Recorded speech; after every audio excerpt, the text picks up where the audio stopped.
Última parte de esta introducción al derecho procesal. Vamos a analizar las diferentes definiciones que dan los distintos autores respecto a lo que es el proceso.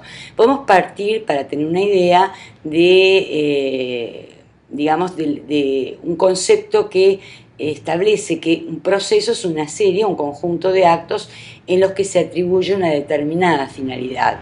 Pero obviamente este concepto por sí solo no es suficiente, porque podemos realizar una serie de actos con una determinada finalidad que no son procesos. Los actos preparatorios para ir a un cine, la ida al cine, ver una película, son actos que tienen una misma finalidad pero no constituyen un proceso. Entonces tenemos que ver qué distingue a un conjunto de actos que tienen una misma finalidad de otros que constituyen un proceso. Para Couture es aquella secuencia o serie de actos que se desenvuelven progresivamente con el objeto de resolver mediante un juicio de autoridad el conflicto sometido a su decisión. Les solicito que presten atención a los términos que están en mayúsculas, porque son los términos que de alguna forma van a ir delineando no solamente al proceso, sino temas como la jurisdicción. Vieron que Couture recalca la importancia de la secuencia de actos y recalca que la finalidad es resolver, pero mediante un juicio de autoridad, con lo cual está introduciendo de alguna forma la idea de un poder público, y también introduce el concepto de conflicto sometido a su decisión, lo que podría dejar afuera cierto tipo de eventos donde no hay conflicto. Nosotros sabemos que a veces acudimos a la jurisdicción a plantear ciertos asuntos, por ejemplo, una disolución de sociedad conyugal en la que hay acuerdo, no habría en principio un conflicto. Si sometemos ese problema, digamos, ese hecho de la vida, la disolución de una sociedad conyugal, a esta definición, entenderíamos entonces que no ingresaría dentro del concepto de conflicto. Chiovenda entiende que es aquel conjunto de actos coordinados para la finalidad de la actuación de la voluntad concreta de la ley en relación a un bien que se presenta garantizado por ella por parte de la jurisdicción ordinaria. Para Chiovenda entonces se revaloriza también la idea de conjunto de actos, también la de finalidad, pero en este caso la finalidad la pone en el cumplimiento de la ley. Y dice, y también lo vincula a un determinado bien, pero un bien que ha recibido atención por la ley y que la ley ha decidido proteger. Carneluti, en Instituciones, establece que es aquel conjunto de actos dirigidos a la formación o la aplicación de mandatos jurídicos, cuyo carácter consiste en la colaboración de personas interesadas con una o más personas desinteresadas. Vuelve este autor a, tomar la idea de conjunto de actos, y aquí ya introduce que la finalidad puede ser o bien la formación de un mandato jurídico, o sea, el dictado de una sentencia, simplemente el dictado de una sentencia, o la aplicación de mandatos jurídicos, es decir, que da la idea de actos materiales. Aplicación de mandatos da la idea de una materialidad que hay que realizar para lograr, el cumplimiento. Y también revaloriza la idea de que hay sujetos que participan, que colaboran, y los distingue en sujetos interesados con sujetos desinteresados, pero que participan del proceso. No son desinteresados ajenos al proceso, sino intervinientes en el proceso. Rosenberg establece que es el procedimiento, serie de acciones humanas, jurídicamente regulado para la protección del orden jurídico mediante declaración, realización y aseguramiento, principalmente de los derechos y relaciones jurídicas del derecho civil. Como ustedes ven, él trae aquí los derechos sustanciales, como objeto del proceso, y establece que está regulado para la protección del orden jurídico. Tiene cierta vinculación con lo que había dicho Chiovenda, que decía que la finalidad era la actuación de la voluntad de la ley, la voluntad en el caso concreto de la ley. Para Rosenberg es la protección del orden jurídico. Y también habla de declaración, de realización y aseguramiento como tres tipos de actividades que puede realizar, digamos, el procedimiento. WASP define al proceso como aquella institución jurídica que tiene por objeto la satisfacción de las pretensiones. Nosotros ya habíamos hablado de las pretensiones y, como siempre digo, es un concepto que digamos vamos a manejar a todo lo largo del derecho procesal y yo la denomino la vedette del proceso a la pretensión. Después, más adelante, vamos a ver por qué eso. Barrios de Ángeles, importantísimo autor uruguayo, establece que es la sucesión de actos interdependientes, coordinados, para obtener la satisfacción jurídica mediante el ejercicio de la jurisdicción. La importancia del concepto es que, según la definición que adoptemos, podremos, por ejemplo, incluir o excluir a lo que se denomina el proceso voluntario dentro de la jurisdicción. Y vuelvo a reiterar la importancia de la unidad del proceso, es decir, que todos de alguna forma establecen que la finalidad es aquella atribuida por el derecho y es la que permite caracterizar a un conjunto de actos interdependientes, ligados, sucesivos, coordinados, como proceso. Entonces, si tenemos que elegir un concepto, diremos que el proceso es el complejo de actos interdependientes ligados a un efecto común, a una finalidad común, que conforman una relación jurídica compleja, una relación que va a estar establecida entre los sujetos que participan del proceso y que, según lo que acabamos de ver, para algunos son interesados y otros desinteresados. Barrios de Ángeles dice que el proceso es un sistema compuesto de 7 categorías: norma, objeto, sujetos, situaciones jurídicas, actos, funciones y estructuras. Si nosotros comparamos este sistema o estas 7 categorías con lo que es el programa de Derecho Procesal Primero, vemos que todo el análisis de la materia de la teoría general se hace precisamente estudiando cada una de estas categorías independientemente. Allí vemos un diseño de cómo digamos, interactúan estas 7 categorías según dos leyes que establece Barrios se dan en el proceso: la ley genética y la ley funcional. Para Barrios, la norma rige las conductas procesales, el objeto es aquello que el proceso procesa, es la realidad humana que el proceso intenta transformar de insatisfactoria a satisfactoria. Es el problema, es, digamos, la porción de vida que hay que tiene un problema y que hay que resolver si se adecua o no a la norma.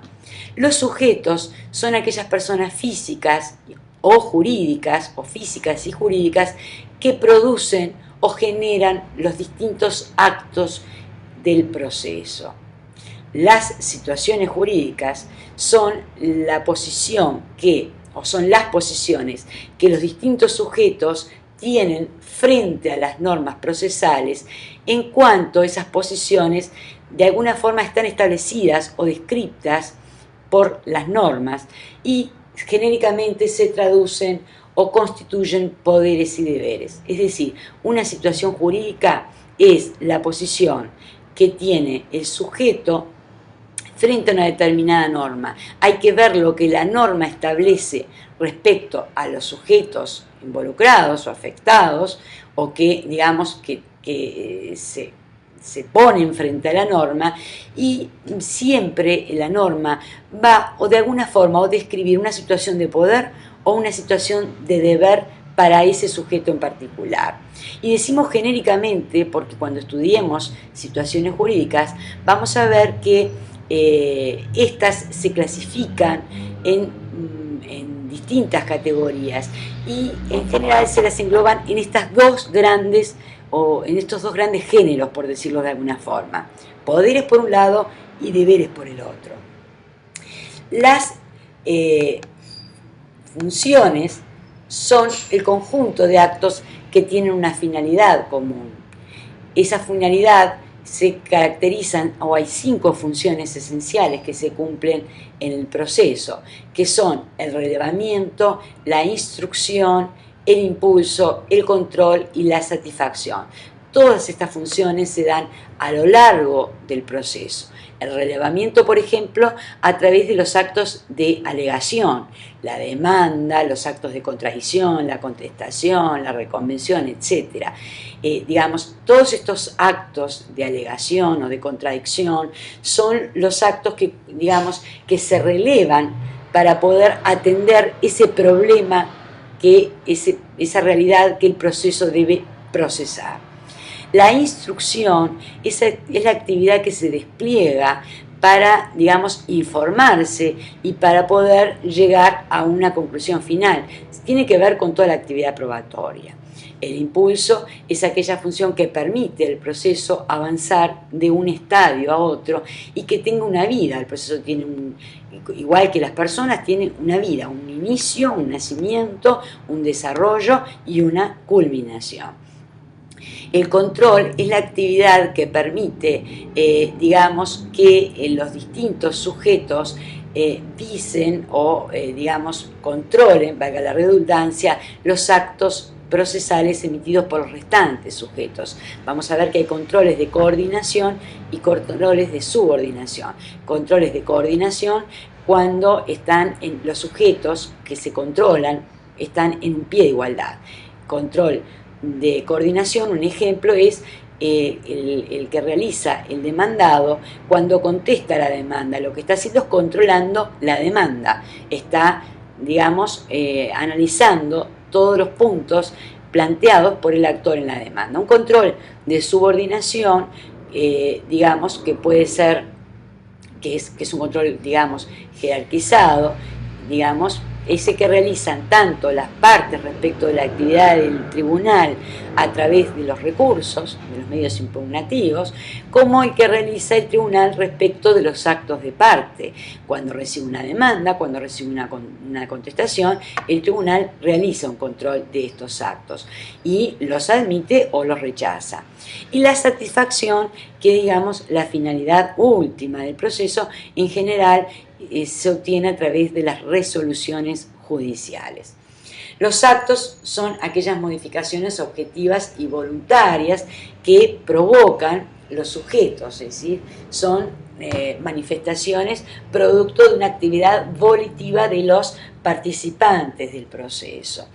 Las estructuras son los distintos modos de ordenar las funciones. Después vamos a ver que según cómo el legislador ordene, por ejemplo, si pone primero la función de relevamiento, luego la función de instrucción y luego, digamos, la función de satisfacción, entremezclando el impulso y el control, tendremos, por ejemplo, un proceso de estructura ordinaria. Después analizaremos en qué cambia cuando la estructura es otra, cuando la estructura es, por ejemplo, una estructura extraordinaria o una estructura sumaria, etc.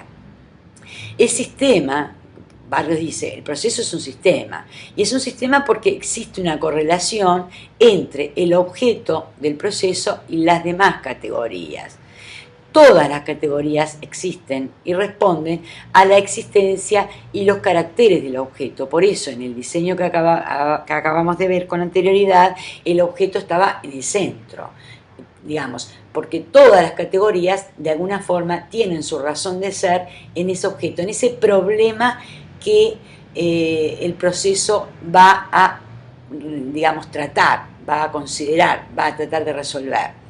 Cada circunstancia del proceso puede rastrearse hasta encontrar su origen en un dato propio del proceso. Si estamos frente a una estructura, queremos saber por qué esa estructura, si nosotros vamos con todas las categorías hacia atrás, vamos a ver que el origen tiene que ver en el objeto.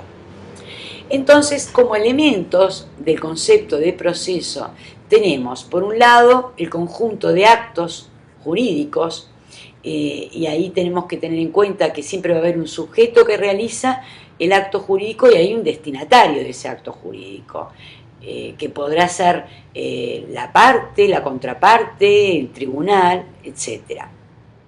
Ese conjunto de actos jurídicos va a dar nacimiento a una situación jurídica, porque frente a un determinado acto, por ejemplo, frente a la demanda, vamos a tener que, la demanda presentada por el actor, vamos a tener que la norma prevé y regula cuál tiene que ser o debe ser la actitud del tribunal y cuál tiene o puede ser la actitud de la contraparte, del demandado. Según la descripción que haga la norma de la actitud que puede adoptar uno u otro sujeto frente a ese acto, va a ser la situación jurídica en la cual se encuentre. Va a ser una situación jurídica de poder, de deber, de carga, etc. Es un tema que vamos a analizar más adelante en el curso. Supone ese conjunto de actos que existe una estrecha relación entonces entre el acto, el sujeto que lo emite y los demás sujetos que participan en el proceso y las situaciones jurídicas que surgen a raíz de esos actos. Estos actos se caracterizan porque tienen una doble unidad de estructura, porque tienen que asumir una determinada forma, y una unidad de fin, ya sea la actuación de un mandato o aplicación de un mandato. Y decimos que asume una determinada forma y una determinada estructura, porque, digamos, si el acto no se encuadra dentro de la estructura, vamos a ver que va a ser un acto repelido, un acto rechazado, eventualmente incluso puede llegar a ser un acto nulo. Supone, por último, entonces, la colaboración de ciertos sujetos. Algunos les denominan interesados, otros les denominan, digamos, a los restantes sujetos desinteresados. Y está puesto entre comillas porque, al decir de Barrios, en realidad el tribunal o los demás sujetos que no son las partes, en realidad no son sujetos desinteresados, son sujetos interesados en que se aplique la ley. Son desinteresados en relación al problema concreto porque no tienen un interés personal, pero sí tienen un interés que es el interés del cumplimiento de la ley. Tenemos que analizar ahora cuál es entonces la finalidad del derecho. Y los distintos autores, digamos, han atribuido al proceso diferentes finalidades. Para algunos es la afirmación de los derechos subjetivos de los reclamantes. Y derechos subjetivos trae enseguida la idea de los derechos sustanciales, ¿verdad? El derecho sustantivo. Para otros, la finalidad del proceso es la actuación del derecho objetivo, es decir, que se respete el ordenamiento jurídico, que se respete el derecho objetivo. Para otros, es que se componga el conflicto de intereses. Y para otros es la satisfacción de pretensiones. Vamos a ver qué incidencia tiene en los distintos autores. Por ejemplo, Mortara y Kish son los autores que sostienen que, digamos, el proceso procura la satisfacción de los derechos subjetivos. A lo que se le critica es que con ese criterio, entonces, digamos, no habría proceso en aquellos casos en que se diligencie un proceso, entre comillas, y se acoja mediante una sentencia un derecho inexistente. Eso no sería proceso, porque si es la afirmación de los derechos subjetivos, entonces solo habría proceso cuando hay un derecho subjetivo a recoger, a afirmar. Para los autores que entienden, como Chiovenda, que la finalidad del proceso es la actuación del derecho objetivo, solo habría proceso cuando la finalidad del actor coincide con la finalidad del derecho objetivo, del orden jurídico. Y entonces solo habría proceso si la demanda tiene fundamento. Si yo pretendo iniciar un juicio, y de hecho todos sabemos que lo podemos hacer, un juicio amparándome en algo que sé que no tengo razón, entonces, y sustancio todo ese juicio, y llega una sentencia, en el concepto de Chiovenda, allí no habría proceso. Entonces, no, digamos, no podríamos explicar qué es eso que transcurrió, ese conjunto de actos jurídicos, como le llamaríamos. Para otros hemos dicho que el proceso es, la finalidad del proceso es la composición de conflicto de intereses.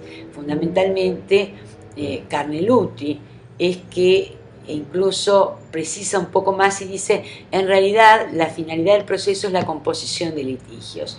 Y remarco este término, el término litigio, porque es un término que vamos a bastante y vamos a ver cuál es la trascendencia que tiene.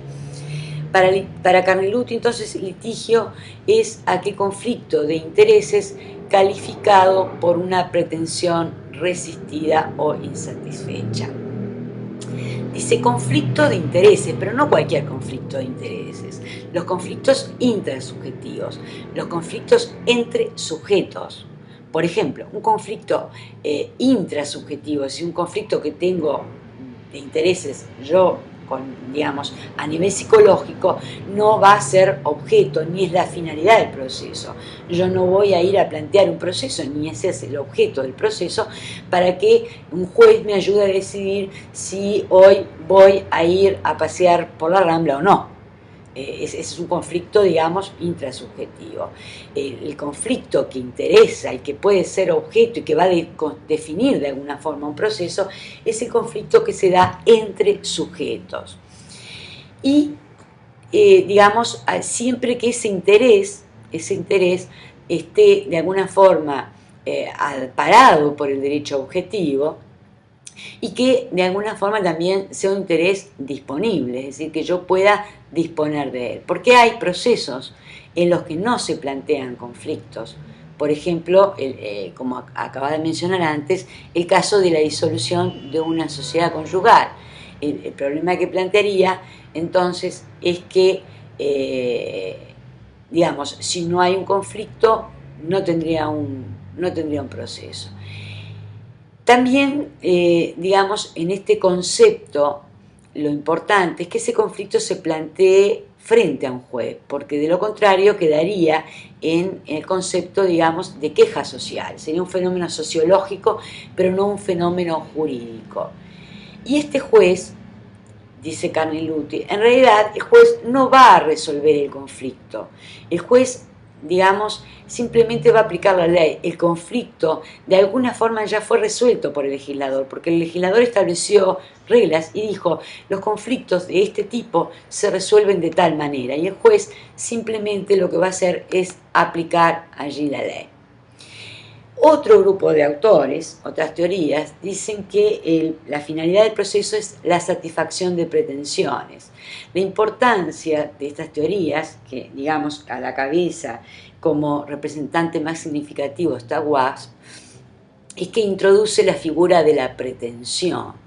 La pretensión como aquella declaración de voluntad por la cual una persona reclama de otra ante un tercero supraordinado a ambas, un bien de la vida, formulando al mismo tiempo una petición fundada, acotada o delimitada según los acaecimientos de hecho que expresamente se señalan. El proceso entonces sería un instrumento para satisfacer pretensiones jurídicas que se formulan ante el tribunal. El problema que tiene esta definición es que no explicaría aquellos procesos inquisitivos en que el juicio es promovido por el propio juez. Es decir, que el juez es el que promueve el proceso y no una parte. Reitero la importancia de esta teoría, o en particular, digamos, del autor de Wasp, es el concepto de pretensión, digamos, porque, como les dije, la pretensión es la vedette del proceso. Entonces, pretensión es aquella declaración de voluntad, hay un elemento volitivo, y en el cual una persona reclama de otra, y vieron que la definición dice ante un tercero supraordinado a ambas, que ese tercero supraordinado que está por encima no es otro que el tribunal, obviamente. Y al decir que reclama de otra, está introduciendo la figura de la contraparte. ¿Y qué es lo que reclama esa otra? Le reclama un bien de la vida. Pero, digamos, esa pretensión, esa formulación, esa declaración de voluntad está acotada, digamos, por unos determinados acaecimientos de hecho, que tienen que ser específicamente señalados. Ejemplo, si yo digo, le reclamo a Juan que me devuelva dinero, no constituiría, digamos, una pretensión en los términos planteados por Wasp. ¿Por qué? Porque yo no estoy refiriendo, no estoy acotando esa declaración de voluntad, la estoy formulando la reclamación frente a Juan para que, digamos, constituyera el objeto o la finalidad del proceso, tendría que llevarla ante un juez, pero además tendría que acotar a unos hechos. Entonces tendría que decir que reclamo que Juan me devuelva dinero porque yo le presté a Juan el día tal suma de dinero. No alcanzaría que reclamara dinero, porque el dinero lo podría haber dado en préstamo o lo podría haber dado en donación, y en ese caso el juez va a tener que decir que no corresponde la devolución.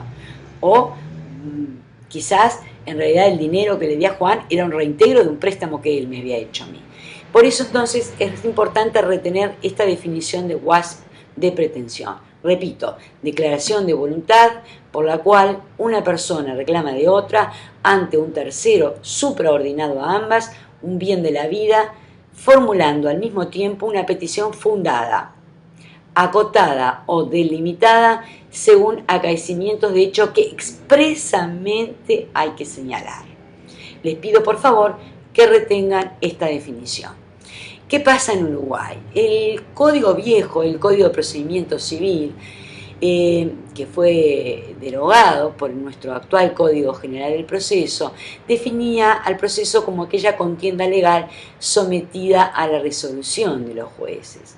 Nuestro actual Código no contiene definiciones respecto a cuál es el objeto del proceso ni a qué es un proceso, pero de alguna forma sobreentiende que el objeto del proceso, al menos el contencioso, es la contienda o el litigio. O sea que toma aquella idea de Carneluti de litigio, ¿verdad? De litigio como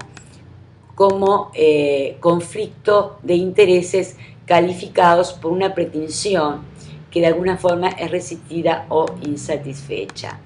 Y decía entonces que el código sobreentiende. De esta forma, si ustedes analizan los artículos 25, 35, 37 y 39, utiliza tanto el término litigio como cosa litigiosa, o como en el artículo 223 utiliza la palabra litis.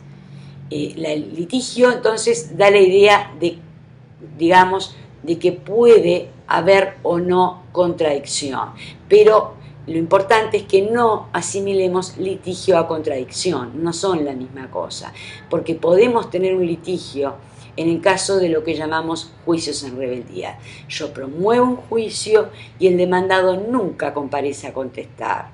Hay litigio, a pesar de que no hay contradicción. El otro, la contraparte, no vino a rebatir, no vino a contradecir. Hay litigio, lo que no hubo, hay, digamos, derecho de contradicción se respeta, solo que él no lo utilizó, la contraparte no lo utilizó. Es lo mismo que acontece en el caso del allanamiento. El allanamiento es cuando la contraparte, digamos, da la razón al actor y dice, sí, efectivamente, le asiste razón tanto en los hechos como en el fundamento a lo que dice el actor. Eso es un allanamiento. Y en ese caso también tenemos litigio, a pesar de que no hay contradicción efectiva. Hay posibilidad de contradecir, hay derecho de contradicción que se respeta, lo que no es efectiva contradicción. Entonces, cuidado de no asimilar litigio a contradicción. Puede haber litigio sin contradicción. Lo que sí tiene que haber es derecho a contradecir. Hay litigio siempre que haya derecho a contradecir. El proceso entonces es un conflicto de intereses, que ese es el elemento material. Tiene que haber algún tipo de conflicto de intereses, y habíamos dicho entre sujetos, intersubjetivo, una pretensión que esté contradicha porque el otro haya ejercido ese derecho a contradecir, o simplemente insatisfecha. Y esta introducción del término insatisfecha permite digamos, que podamos llamar proceso a determinadas actuaciones en las cuales no hay contradicción. El ejemplo que habíamos dicho, en una separación de bienes, de repente los dos cónyuges están de acuerdo en separarse de bienes, no hay contradicción. Sin embargo, ambos tienen una pretensión que está insatisfecha. Y esa insatisfacción puede ser, digamos, porque el otro no la quiera satisfacer, o puede ser porque el propio ordenamiento jurídico no me permita que el otro la satisfaga. De ahí, digamos, la aclaración de por imposibilidad jurídica. Hay casos, pongamos el caso de dos cónyuges que se quieren divorciar, los dos están de acuerdo en divorciarse. Sin embargo, el ordenamiento jurídico, por determinadas razones de orden público, entiende que no se pueden divorciar aunque quieran. Por lo menos eso ocurre en Uruguay y hasta el presente, ¿verdad? En que no tenemos el divorcio administrativo. Es lo que se llaman procesos constitutivos necesarios. Es necesario acudir a un proceso para lograr digamos, la satisfacción de la pretensión, a pesar de que esa pretensión no está contradicha por ninguna de las dos partes involucradas. Entonces, por eso el término de pretensión contradicha o insatisfecha. De esta forma, permitimos que ingresen en el concepto de proceso múltiples situaciones de la vida que si no quedarían fuera, digamos, de la finalidad del proceso. Sometimiento del litigio a la decisión de un tribunal, un elemento obviamente indispensable, porque si no, no trascendería de lo que podría ser una queja privada, una queja social o un problema entre particulares. Y lo importante entonces es la independencia que existe entre el conflicto y la pretensión, porque recordemos que puede haber una pretensión en la que no haya conflicto. Es lo que acabo de decir, puede haber, digamos, pretensiones que no sean discutidas. En los casos de la jurisdicción voluntaria, cuando yo voy a plantear un proceso sucesorio, no hay en teoría ningún conflicto. Por lo menos en el origen no hay un conflicto. Y, sin embargo, sí voy a tener un proceso. Con relación al tema de la naturaleza jurídica del proceso, o sea, ¿qué es el proceso? ¿Qué es? ¿Es un contrato? ¿Es un cuasi contrato? ¿Es una relación jurídica? ¿Es una institución? ¿Es una situación jurídica? Hay diferentes posiciones. Ya están perimidas y dejadas de lado las teorías que atribuían al proceso una naturaleza contractual, que decían que el proceso era un contrato entre el juez y las partes, porque evidentemente no explicaban, digamos, la verdadera situación. Y lo mismo con respecto a las teorías que atribuían naturaleza cuasi contractual.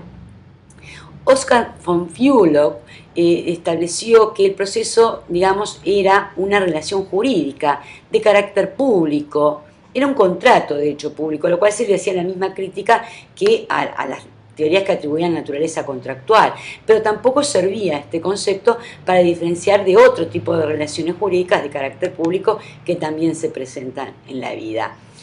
Goldschmidt estableció o, digamos, dijo que el proceso era una situación jurídica.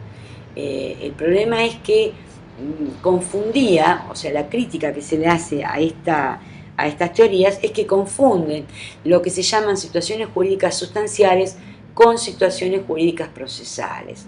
Es muy importante tener en cuenta que durante todo el curso de Derecho Procesal vamos a hablar de situaciones jurídicas.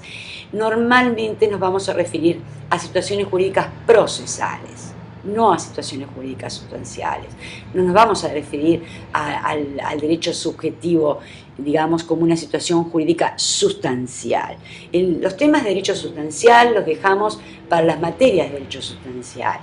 Entonces, si estamos analizando el proceso como una situación jurídica procesal, la verdad es que esta definición nos sirve, o esta teoría nos sirve para conceptualizar el proceso y para distinguirla de otras situaciones jurídicas. Wasp decía que el proceso es una institución para la satisfacción de pretensiones deducidas ante un juez, pero la verdad que también padece o adolece de los mismos problemas que las anteriores en cuanto que es muy genérica y no sirve para distinguir al proceso de otras instituciones que, digamos, que se presentan en la vida. Barrios de Ángeles dice que el proceso es una relación jurídica contradictoria y final de dos pares opuestos. Por un lado, la insatisfacción, por otro lado, la satisfacción, y de imparcialidad y parcialidad. Imparcialidad que rige la conducta del tribunal, parcialidad la conducta de las partes. Insatisfacción, satisfacción, porque yo puedo, digamos, plantear una pretensión insatisfecha procurando una satisfacción. En realidad, si tenemos que optar por una definición, como habíamos dicho en algún video anterior, habíamos dicho que el proceso es una relación jurídica compleja, digamos, en el cual se pretende la satisfacción de una pretensión insatisfecha o resistida, ¿verdad? Bien, eso da lugar a diferentes clases de procesos. Según el tipo de relación jurídica, vamos a tener que los procesos pueden ser o contenciosos o voluntarios, o también pueden ser principales o accesorios, o pueden ser procesos de conocimiento o de ejecución.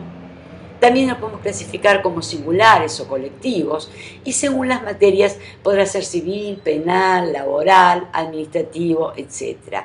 Es decir, según el tipo, digamos, de relación jurídica y los elementos que estén involucrados, el tipo de insatisfacción, y según incluso el diseño de las estructuras, según el sistema de barrios, vamos a tener distintos tipos o estructuras de procesos.